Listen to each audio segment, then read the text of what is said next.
oo sitten oikeesti sitä eläintä. Kyllä pikkusen taitaa vaikuttaa tuo kamera siinä muuten. Joo. Yritä saada se maahan ilman, että rikot mitään kovin hirveästi. Varo ihan oikeesti, kun sä vedät sen.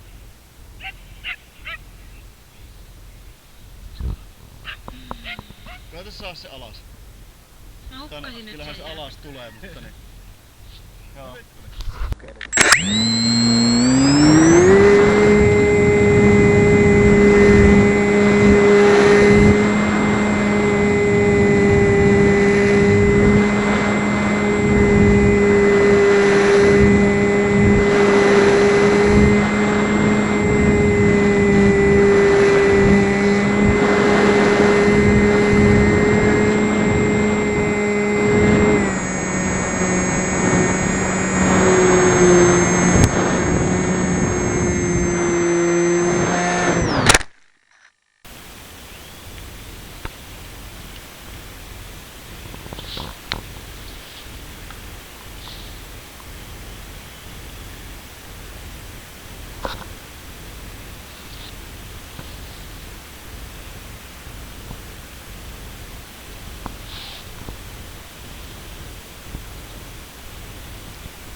Missähän se menee tuolla?